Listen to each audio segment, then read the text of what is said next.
The impudence, the audacity, the unmitigated gall of those knuckleheads of liberty podcasters, daring to voice opinions outside the mainstream of accepted thought. Listen if you dare. It's angry, it's funny, it's even sometimes sad, but it's always based on freedom and justice, as you will see. Here's our host, Jason McPhee. Welcome to the Knuckleheads of Liberty. We're coming at you on January 2nd, 2023.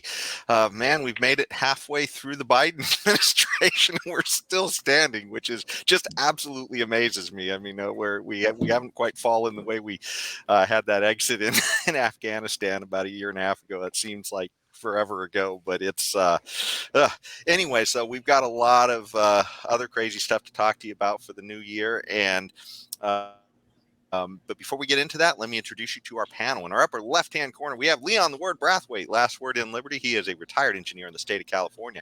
In our lower left-hand corner, we have our screaming eagle of freedom, Tim Everett. He is a pilot in the state of California. In our upper right-hand corner, we have a special guest today, John Cameron.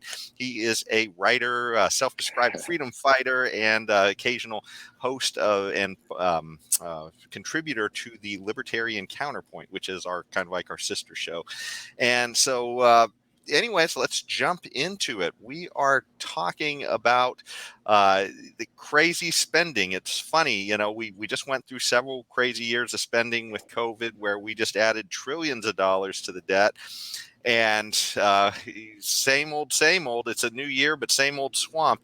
Just before the end of the year, we had elected a conservative House, and so we were kind of hoping maybe some of that spending might get stifled a little bit, but the RINOs teamed up with the Dems and short-circuited the new GOP House. So maybe I can get a visual on the story here. So they passed a $1.7 trillion spending bill just before the new GOP House would come into play, and so that was guys like Mitch McConnell teaming up with the Dems to make sure they got all their spending wishes in before the purse strings tightened a little bit, I guess. And let me just show you a little bit about what some of this means as far as, so essentially, it's a $1.38 trillion deficit is what we had in the last fiscal year. And so essentially our spending outweighing the revenue that was pulled in, and revenue is kind of a kind word. That's just how much the government took from us. Government isn't generating any of that on its own. But let me show you big picture. This is the CBO, and this is sort of, what it looks like as far as the amount of debt to our gross domestic product that we have. And, we haven't seen these levels since World War II that we're currently at. And so it's about 100% debt to GDP. And this is the Congressional Budget Office. So this is our government telling this. This isn't, just some libertarian who's trying to scare us all into, running away from government. This is literally the government telling us these numbers, okay? The CBO.gov. And they're literally showing the projection going right off the charts, to maybe 200% up there in the future. And this actually kind of short circuits it in their more recent ones, because they don't really show the past scale. And here's another view of this same chart, but it goes farther into the past, and so you can really gives you a better sense of where a country's been, what causes these big spikes in government spending and sort of its footprint into our lives. And so you can see, things like World War I, the Great Depression, World War II, these kind of spending things. But then, boy, I tell you, we had our housing crisis, the war on terror, and then, of course, we had the recent COVID pandemic. And boy, I tell you, these are things where we just spend. And what have we got to show for it at this point? Not much. We're just heading right off into the future. And boy, I tell you, we don't seem to be taking any warning signs from it. So I'll let you guys jump into it. One thing I want to remind people is that during World War II, much of that debt, way more than it is happening today, was paid with existing dollars that people had in their own possession and savings and so on. And it was being used by buying war bonds and, things like that, where they're buying a debt a debt instruments that is when it's paid back, it's existing dollars that already exist. In contrast with today, more and more of the debt is being financed. Matter of fact, almost all of it. If you talk to or listen to David Stockman, he'll explain how that works out and why that number is true. That all the debt is being financed with brand new money. This is newly created money. So, back when it was 120% of GDP in World War II, that 120% represented existing dollars. Very important to remember this. And today, it's all with brand new printed money that they are injecting into the monetary system. So, case in point, really. And when you look at those two peaks, you go, oh, well, look, we dwindled it down after World War II really quickly. And we did. Why? Because it's existing dollars being paid back with existing dollars. Big, huge, and important distinction. And one other thing to add to that, Tim, as well, we also were one of the most productive economies after World War II as well. Yes, so, I mean, our production skyrocketed, and this is debt to GDP. So it's showing those two relative to one another. If we were just showing debt, we wouldn't be showing much of it going down. It would just be headed mostly up the whole way. So right. Yeah, that's another important thing to look at. Yeah. But all of this just shows that swamp creature is alive, very much alive, and is still doing all the things that was done previously.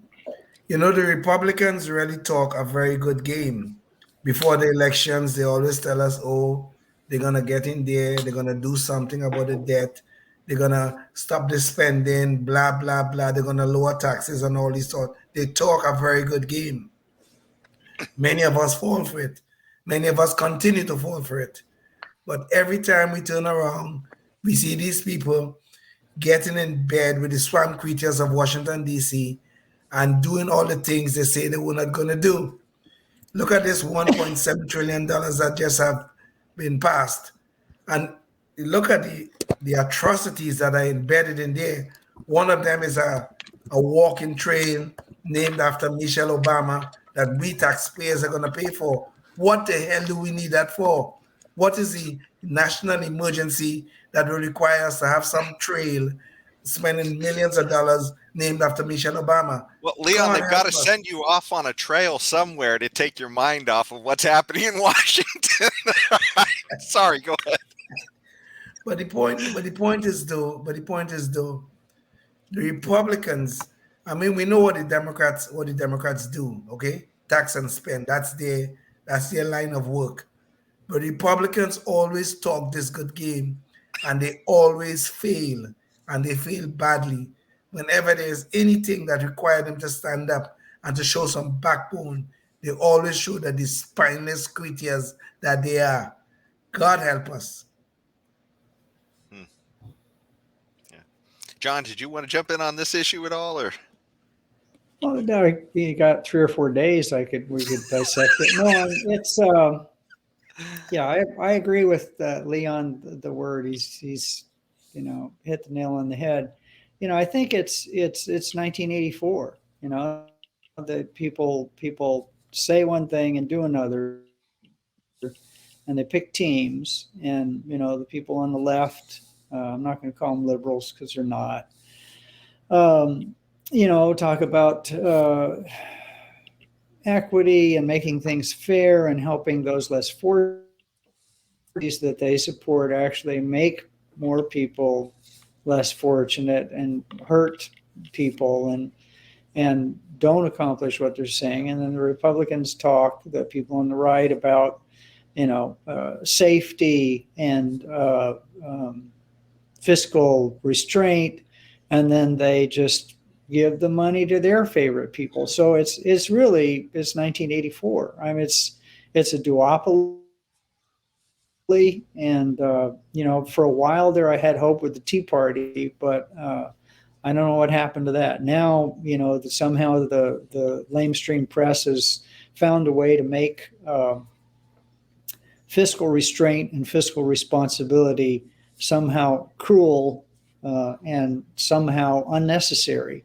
And I think Tim was talking about, and I think 30% of millennials now look favorably upon communism, and we don't have a whole lot of people trying to sneak across the border from places like Singapore and Luxembourg and Switzerland. Where they're coming from are places where the kind of government we got is taking it to another level. So I don't know what there is to be done about it, but I absolutely agree. I mean, no civilization in history has ever lasted with a fiat currency, which we have, and somehow the powers that we let be have convinced people that this time it can be different, and it can't. It can't. But I don't know how you get people to wake up to that fact, because they don't teach anything other than basically socialism or even Keynes. He would roll in his grave looking at this stuff, and he's the guy that kind of led us down this path. The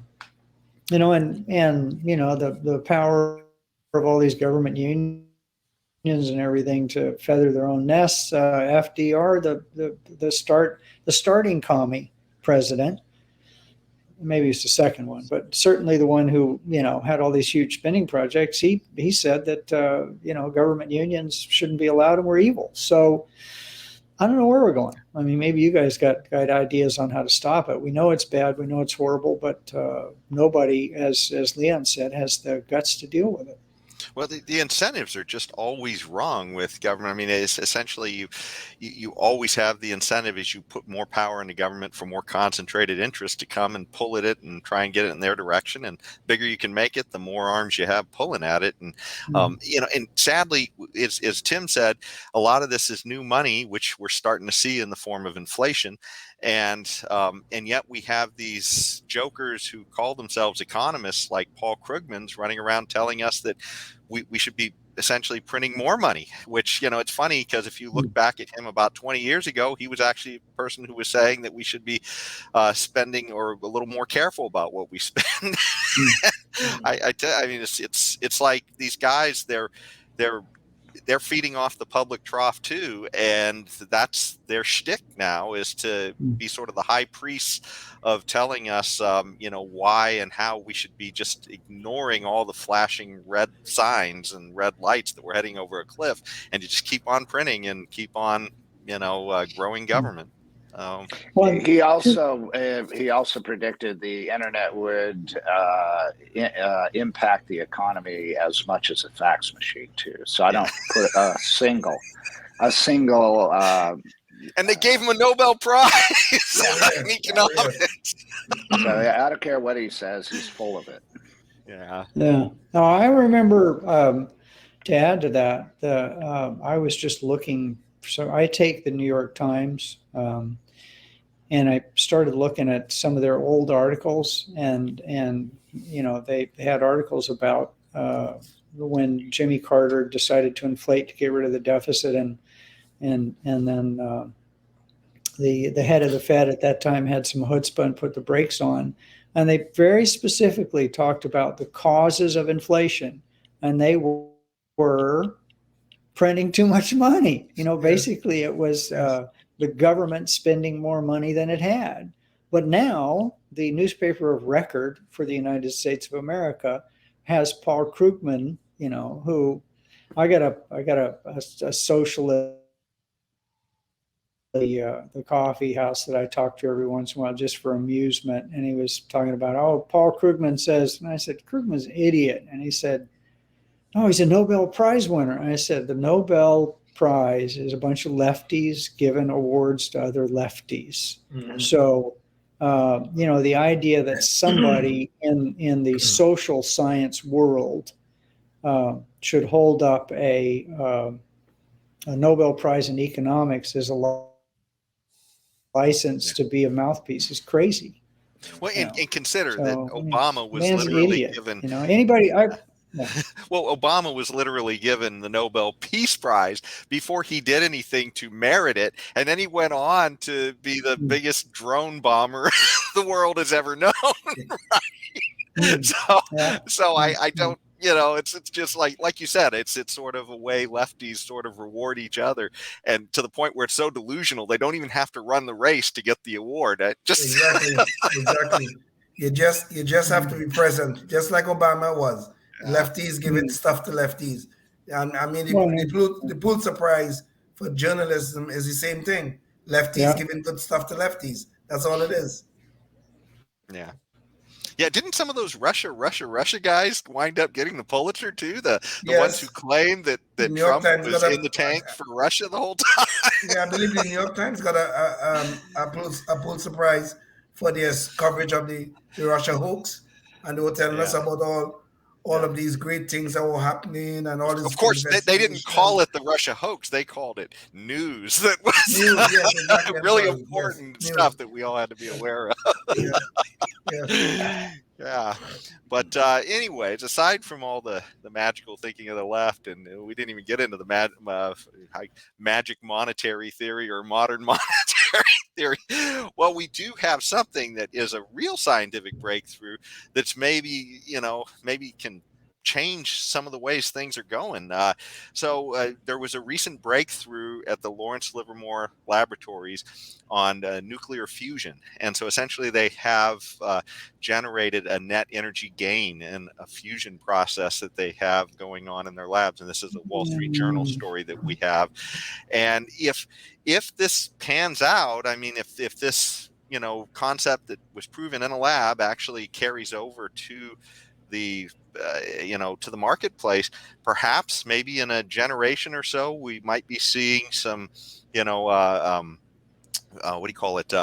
grid scale power plants that might be running on this stuff. So what do you guys think about this? Are you guys have you guys followed up on this? And because I tell you, if this turns out to be real, it really kind of diffuses the whole climate concern, because essentially you've got a carbon-free source that doesn't have the issues of nuclear waste from fission that scares the lefties so much that they won't address that, even though they say that climate is an existential threat. So go figure. But I think lefties are the existential threat. But this might diffuse them on climate. Anyways, what do you guys think about this? Yeah, I've always been a big fan of nuclear, even when it's fission. It's this is it's a step in the right direction, and this is what a friend of mine who used to be my student, who is a nuclear physicist actually, and this is what he told me a long time ago. This is all.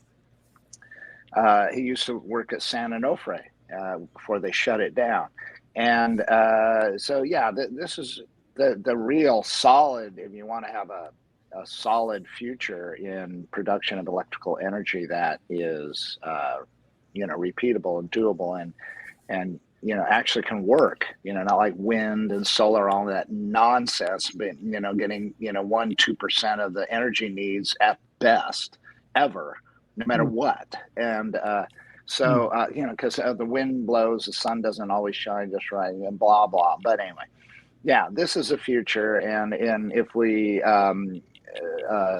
squander this opportunity for these vested interests and this the so-called renewables, then once again we're just going to go down the rabbit hole of leftism and get lost down there with what's her name, Alice. I thought it was Sorry. We were talking about the military industrial complex and the education industrial complex. Well, there's also an energy industrial complex, and it involves the government and some of the environmental left creating this panic, shall we say, this whole nonsense about climate change, as if the climate have not been changing since the beginning of time. But what is going on here?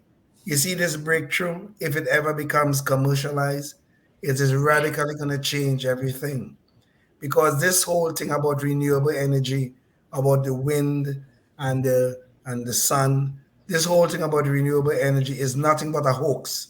It is garbage. It's nonsense. There's no such thing called renewable energy to start with. We can talk about that, but there's no such thing. But this thing could really change our energy profile worldwide. It really could if it could become commercialized. Because we need, sure, you could argue that we need clean energy. We need actual clean energy. We're not talking about wind and solar, which is claimed to be clean. It is not clean. Because if it was really clean, we should be asking all the dead birds how clean it really is. It is not. Okay? But this thing has the potential to be clean and potentially to be actually be quote unquote renewable. We need this. If we could get it commercialized, where we could have this fusion energy, where we could be part of the electrical profile here, the power generation profile in the United States or worldwide. But the point is, though, this energy industrial complex is going to create all kind of problems in this thing becoming commercialized because they have this vested interest. Jason spoke about the vested interest involving the swamp creatures. This invested interest in terms of energy is huge, is very huge. My former employer, the California Energy Commission, is heavily invested in this renewable nonsense. And they will continue to be as long as Gavin Newsom and company continue to run the state into the ground. Yeah, and I believe, Leon, is it by 2030 they're supposed to have 33% renewables or something like that on as part of the grid mix or something like that? Yes. Okay. And I think by 2045 or something like that, it is supposed to be almost 100% or some nonsense like that. Solar and wind is not dispatchable. Okay, it is doing nothing but making the grid unstable. Now I don't know if it was responsible for the blackouts that we had recently here. My house was part of that. I don't know if that was part of the problem, but it is making the grid unstable. This solar and wind, and it cannot replace fossil fuels. It cannot.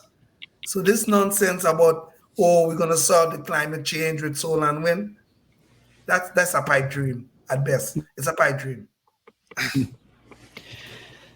I absolutely agree. And gentlemen, I didn't realize the show was going to go this long. I'm going to have to get off in a couple of minutes, and people accuse me of always having the last word. So I want to say something and then have somebody else say the last word. I don't think if you look at the article and go in depth in it, it's kind of misleading. And it's misleading in the fact that inside the reaction, there was a net energy gain, but outside the reaction, it took, I don't know, 500 million watts of external energy to create the thing that was net gain on the inside. I don't know if fusion is 60 years, fusion has been 20 years away. It's 20 years away, it's 20 years away, it's 20 years away.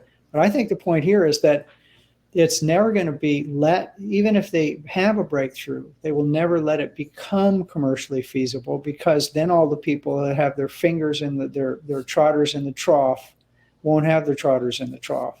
The reason we don't have nuclear power in this country everywhere is because Jimmy Carter wrote a little law in the 70s that said we can't recycle nuclear fuel in this country if it ever at any stage in this recycling process becomes weapons grade material.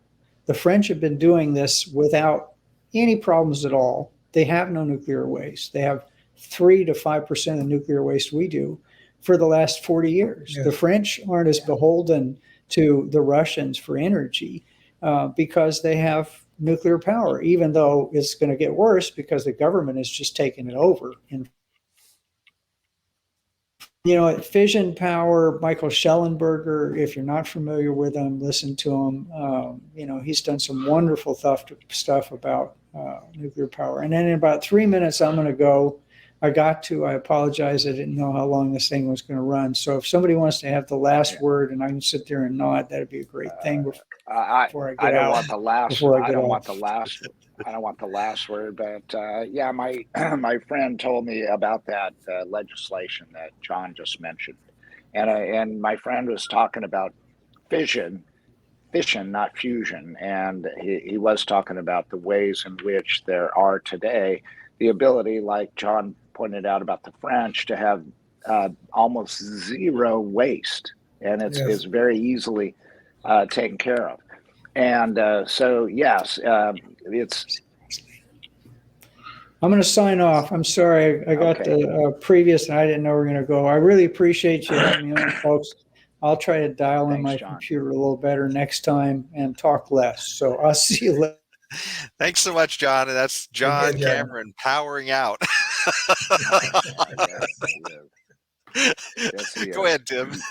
Yeah, that was it. It's just the future is nuclear, whether it's fusion, fission, or whatever it is. That's our our future if we want to have a future where we have adequate electrical energy production and do it in a way that is sustainable and sustainable. That's it. Well, it definitely is something where, the bottom line is whatever type of energy you have, it has to be cost effective and it has to be base load. It can't be something where Yes. it happens to be plentiful one day and then non-existent the Yeah. next. You got to have a certain percentage of it that's just base load energy, um, and so this, whether it's nuclear fission or nuclear fusion, clearly both of those can be base load. Both of those don't put out greenhouse gases. And if it truly is, if climate change truly is an existential crisis, as we heard so many times, like, are we at the 12-year mark where AOC said we were all going to be game over? I don't know, but We're but getting regardless, if we're not there yet, but we're getting okay, close.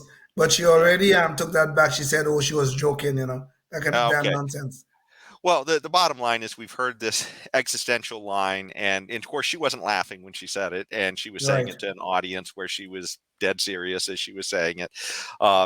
This is, if you truly are making a real argument and you're saying this is something that is a fundamental crisis to our existence, then that means that nuclear literally is a tool in the toolbox that is at least solves that problem. So the idea that so many people have been just, I guess, petrified of that shows, I guess, maybe how serious the actual climate crisis is to those people, that you have this solution and they're not willing to consider it. It shows maybe their motives really aren't what they say they are. I Well, of guess with course. some of these people. I mean, even if you will concede that this climate change is a crisis, I don't. Okay, but let's suppose I am wrong about that. But if we're gonna say that is, then we have to look for solutions that make sense. Because this thing about solar and wind is going to solve our problems is damn nonsense. It really is. There is no amount of solar and wind that you can build that is going to solve the problem. It is not dispatchable. We cannot get around that fact. This is an engineering reality. It is not. And still they want to insist that this is the way to solve this problem, this climate crisis. There's no such thing, but it's okay. Let's suppose there is. But this solar and wind cannot solve that problem. It's not engineering. The engineering feasibility is non-existent. Yeah. Well, it's funny too, because it really shows what a cult the left has been on this, because one of the people Obama had appointed to be his Secretary of Energy, and that was Stephen Chu, and he was a Mm, Nobel Prize winning physicist, and he told anybody who would listen, look, nuclear has to be part of the solution, he said. right. And yet the left just completely ignored it, like he didn't say anything. He tried to act like he wasn't in the room. So it's this really shows you, I think, that this is if we're going to be serious and we want to have a serious discussion on this stuff, then you can tell how serious the other side is if if they're literally going to reject one of the tools in the toolbox and then tell us it's an existential crisis. But this has got me good and triggered, Tim, and that means it's time for Good Guys with Guns. So do you want to tell us about your most recent dive into that? Coming right up. Yeah.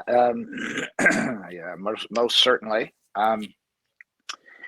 This comes from Milwaukee in last August of this year. A woman, or last year now, sorry. A woman defending her children shot and killed an intruder who broke into her home on Monday morning. The mother who asked, and pardon my throat, the mother who asked not to be identified told TMJ4 News that she was in the shower when she heard her 12 and 14-year-old children screaming from the living room. Without hesitation, she raced to her bedroom, grabbed her gun, and ran into the hallway to face down the intruder. She said, I wonder what she was wearing. Just curious. It all happened so fast, an adrenaline rush, she said. The man, she said, was already being attacked by her two pit bulls, but she shot him multiple times because he wouldn't stop coming. The mother said the intruder appeared to be in his late 30s and was acting erratically. Milwaukee police have not identified the man. They arrested the woman, but released her several hours after questioning. Police said they won't be releasing any more information, and the incident will be referred to the district attorney's office. The mother and her children were frightened, and they plan to move out once they're able to find a new home. A neighbor and a community activist, I love that, community activist, helped clean up the crime scene after authorities removed the body. I don't know, why did they throw that in there? The mother brought the gun 10 years ago, she said, after discovering a man sleeping under her son's bed. She said she hoped she'd never have to use it. I know I'd be able to do it, shoot the intruder, she said, to protect my kids. And so there we have it. Once again, you gun grabbers, you want to grab that woman's gun, take it away from her. She's trying to own it legally. Would you rather leave her defenseless against erratic acting 30-year-old men in her house? Would you like to do that, Mr. Gun and Miss Gun Grabber? Grab it. Grab hers. Because I know you love guns. You just love the government's guns. You love the police to have their guns. You're not against guns. You just don't want us normal people, us unwashed, tax-paying minions to have guns. You just want the big guy with the badge and the boots. You want him to have his gun. Because that's the only way you're going to take away my guns and Leon's guns and Jason's guns and this woman's guns is with your guys' guns that you love beyond a doubt. Indeed. Well, one of the things in the story that struck me is that I believe it said that it said that they are going to be referring the incident to the district attorney's office. So, it's funny. I mean, we've just seen all these cases with, constantly where people are robbing and burning down stores and everything. And none of that appears to get referred to the district attorney's office. But boy, you defend yourself and you're on the hot seat. Yeah, social justice always put you on some high moral ground that you don't need to be prosecuted for burning and looting and all these other things that, like the summer of 2020, on this high moral ground, you can stand there and do as you please, but we don't have to worry about prosecution of these people because of social justice. But the ironical thing about, Tim, what you just said about the left loving guns as long as they're in the hands of the police or in the government. Those are guns that we pay for. We pay for them, but we can't have them, but they could. This is really, really amazing. To add the insult to injury, but injury. Exactly. Yeah, the district attorneys have to rule on any kind of homicide. That's a homicide. Someone died, and so they will have to rule that as either justified or take it to trial if it was ruled unjustified. But I don't know what the outcome was, but it certainly sounds like it went the right way. Hopefully. Yes. Well, speaking of people standing up for themselves, I wanted to take us to a story that we talked briefly about in an earlier podcast in the year. But I kind of wanted to bring us back to this because, when we compare sort of what's happening in different places around the world with liberty, um, we see kind of a shocking lack of standing in a lot of Western countries up for our rights. But in places that we consider much more authoritarian, there's people who are standing up and dying for their rights right now. And so I wanted to kind of bring our focus onto that. And so in Iran, of all places, they had a problem earlier this year where I guess the sort of morality police, I guess they're labeled. I don't know if that's like the Secret Service in Iran or whatever it is, but there was a woman who wouldn't wear her hijab, I guess, which is kind of a headscarf, and so that she was arrested. And apparently they beat her to the point where she wound up dying later, and that wound up fueling a bunch of protests. And so this was the woman's name was Masa Amini, I guess. And so, and she was only 22 years old. So, young woman, prime of her life, and, essentially beaten down by the government in that country to her death. And so people started standing and protesting for it. And it's led to situations like this Bloody Friday, it was called, which was back in late December. And, in that particular day, I guess it was, well, I guess they're saying here it was around September 30th that dozens of protesters were killed. But this particular story was written on December 20th. But anyways, the point is that dozens and dozens of people getting killed there, standing up for their rights and standing up for the rights of women in that country. And it really kind of puts a point on what are we doing in this country, and to the point where in the World Cup that happened recently back in November, the Iranian soccer team stood in unity and would not sing their country's national anthem, which might be a big problem for those guys when they go back to their country with their government. Yeah. So I mean, they were literally taking their own lives and their and their futures in their hands. Or their families, Jason. Their families also. Exactly. Yeah. And so I just think it's really worth sending a shout out to these people in Iran, the idea that they're really standing up for their liberty at the moment. And I just thought it was worth mentioning on the show. Did you guys want to say anything about that? I think anywhere we see people fighting for liberty, I think is a good thing, and I think it's something that we should support. I mean, Iran have a very long history. Some of it involve some actions, some unethical actions, I should say, by our own government involved in Iran. But where we see people fighting for liberty is something that we really, really should support. And I think, Jason, I think the word is hijab, if I'm not mistaken. Yeah, I believe so. And it was such a tragic case involving this woman. But if her death could spark this fight for liberty, then she would not have died in vain. I mean, it's tragic. She was only 22 years of age, of course. But she would not have died in vain if it could truly spark this revolution and spark changes in the whole structure of the government. You see, in Iran and many of these countries, some of these countries in the Middle East, there's no separation between the government and religion, which is Islam in this particular case. There's no separation there. So the religion and the government is one and the same, essentially. But if it could bring about those sort of changes where you can get that separation, where you can have some sort of democratic values, I'm not saying the democratic values that we have here in the United States, but if you can bring about, in the long term, of course, bring about something like this, then the death of this young woman would not be in vain. Tim, do you want to jump in on this one? Or? Well, no, I think Leon covered it really well.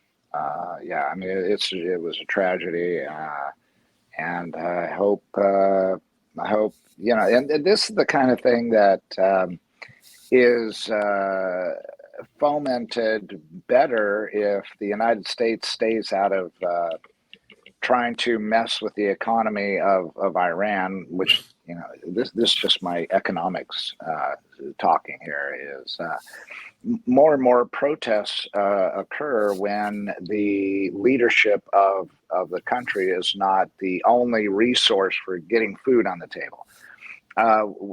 So if you allow trade to happen between the whole world and Iran, that leads to more freedom. That leads to more the ability of people to protest, and the lessening of the power invested into those at the top.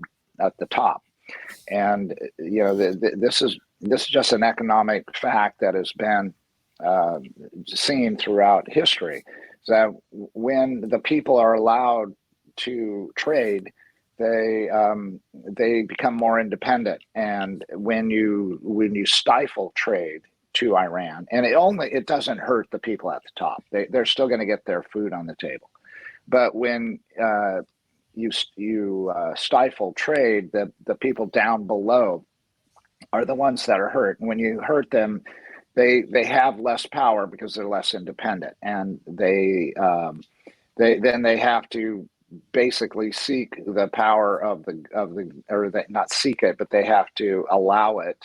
They just don't have any time and resources to spend on it because they're impoverished by your trade barriers that we have set up with Iran. So my advice, if you really want to see more of this kind of protest, and they're doing it in spite of our trade embargoes that we have with Iran. But if you want to see more of this, then create trade, because that's what empowers economies is trade. It's like, okay, it's like I just said, the sky is blue. That's all I said. The sun rises in the east and sets in the west. That's all I just said. And so if you want more of this in Iran, let's start trading. Let's open up trade, and we'll get more of this and less of the Ayatollahs. Well, it's not just exchange too, but also to competition of ideas, and in this case, sports. We're seeing that was a platform for these brave athletes to stand up and show their protest to the world. But it's funny too, because at the same time that they are trying to stand up for their freedom of expression, just something as simple as what they're allowed to wear on the street, this freedom of an idea.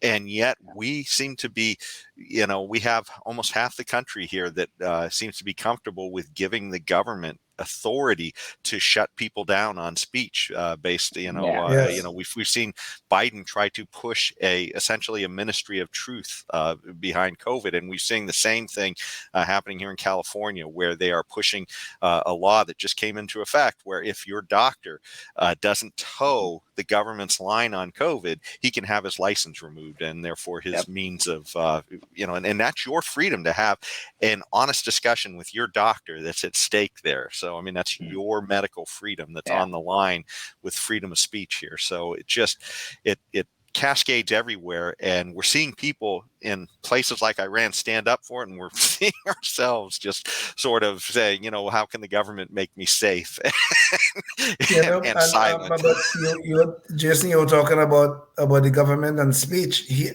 in the United States. Look at what is being disclosed with the Twitter files. We had an agent of the government, the FBI, working with Twitter to suppress speech. This is what is going on. I mean, the FBI is the people with the guns and the people who are supposed to be out there persecuting, looking for terrorists and criminals and doing that kind of stuff. But we had them working, an agent of the government, working with a private company to suppress our speech. This is a clear violation, a clear constitutional violation. And silence so far, for safety. our safety. Yes. Yes, our safety. Yes. The FBI can't find. They don't have enough of their time occupied finding terrorists because they don't exist. That's why they Yeah, have so much except time on their hands. at school board meetings they exist Yeah. apparently, and Yes, those apparently, parents need to be exactly. rounded up. Exactly. Correct. Yeah, Yes. because they're so busy chasing all those horrible terrorists all throughout the land that they want us to believe that these terrorists exist, and that, oh my God, at any time we're going to be attacked. I mean, this is just so much BS. Is pathetic. Pathetic that people fall for it. Number one, and I see it every day when I go through security at the airport. Every single day, I see complete total waste of people's energy and time chasing phantoms that don't exist. But the FBI, at least, has discovered that they have no terrorists, or very, very, very few to chase around. So instead, they're going to chase the average American citizen around. And that's what's happening today. Well, I tell you, we're getting near the end of the show, so it's our time for our Knucklehead Noise Patrol, and that's where we try and find something that's a little bit odd or funny, or something that some, I guess, politician or other official has said. And in this case, we're going back to the World Cup, and it's funny because we saw a tremendous, maybe we could get the visual up, James. We saw a tremendous act of bravery by the Iranian soccer team, and what they didn't say, and and in their silence, what they voiced with their silence. And we juxtapose that to the FIFA president.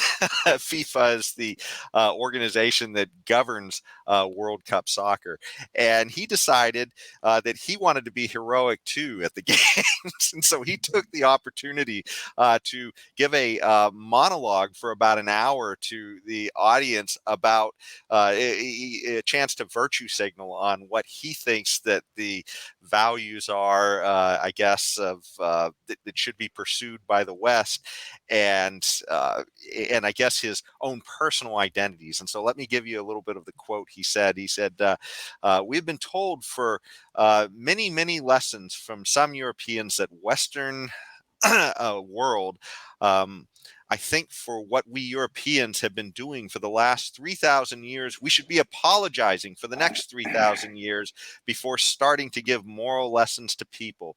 And then he went on to give this litany of self-identity things to, I guess, maybe he thought he was Elizabeth Warren or something. I'm not sure. Assigning himself as an Indian identity. But he said, "Today I feel Qatari. Today I feel Arabic. Today I feel African. Today I feel gay. Today I feel disabled. Today I feel like a migrant worker." And then he went on to say, too, that he felt like a woman, too. And he was trying to make some kind of a point that he was saying he understood the oppression that some of these groups have felt. But I mean, just this endless virtue signaling that some of these people have, and they want to take the world stage to give, where you juxtapose that to what those Iranian soccer players did, and they had something on the line, and they really gave it up for liberty in their country, whereas some of these people, they're just preaching to the cult. And I mean, that seemed very much like what this guy was doing. You guys have any thoughts on that? I'm Well, pretty gonna soon. lead.